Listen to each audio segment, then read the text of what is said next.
हज़रत उमर रज़ी अल्लाह ताला अन्हु का इंसाफ देखिए। मिस्र के गवर्नर का बेटा उसने किसी गरीब आदमी से कहा, आओ मेरे साथ घोड़े की रेस लगाओ, घोड़ दौड़ लगाइए। वो तैयार हो गया। घोड़ दौड़ में गरीब का घोड़ा आगे निकल गया।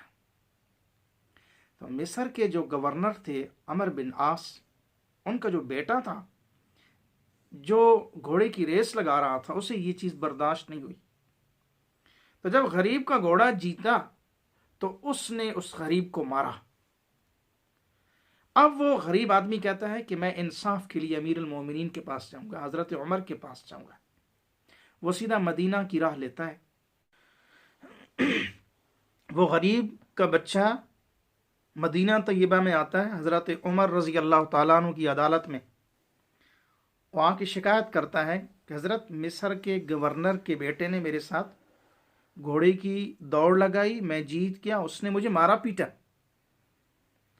तो हज़रत उमर रज़ी अल्लाह ताला अन्हु ने एक आदमी को भेजा कि जाएं उनको अदालत में पेश होने का कहें। तो वो आदमी चला तो हज़रत उमर रज़ी अल्लाह ताला अन्हु ने फरमाया कि उसके बाप को भी साथ बुला के लाना। वो आदमी गया, मिस्र के गवर्नर हज़रत अमर बिन आस रज़ी अल्लाह ताला अन्हु को पैगाम सुनाया। हज़रत अमर बिन आस और उनके बेटे भी हज़रत उमर की अदालत में आ गए। हज़रत उमर रज़ी अल्लाह ताला अन्हु ने उस आदमी से कहा कि इस गवर्नर के बेटे से अपना बदला ले लो और साथ में इसके वालिद को भी सजा दो। तो हज़रत अमर बिन आस रज़ी अल्लाह ताला कहते हैं, भाई मेरे बेटे ने तो कसूर किया है, उसको तो सज़ा मिलनी चाहिए, लेकिन मेरा क्या कसूर है। तो हज़रत उमर रज़ी अल्लाह ताला अन्हु फरमाते हैं, तुम्हारा कसूर ये है कि आपने बेटे की तरबियत सही नहीं की।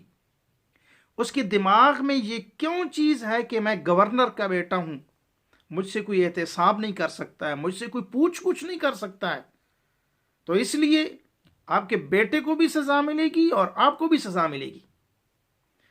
तो उस गरीब आदमी ने अपनी छड़ी नीचे फेंक दी और उसने कहा, क्या है उमर, मुझे तुम्हारा इंसाफ देख के हया आती है कि मैं इनसे अपना बदला लूं। हज़रत उमर रज़ी अल्लाह ताला अन्हु फरमाते हैं, अगर तुम आज इन बाप बेटे से अपना बदला ले लेते तो ये ज़मीनों आसमान देखते कि हज़रत उमर की हुकूमत में किसी बड़े से बड़े को भी जुल्म करने की इजाज़त नहीं है। तो ये हज़रत उमर रज़ी अल्लाह ताला अन्हु का इंसाफ है।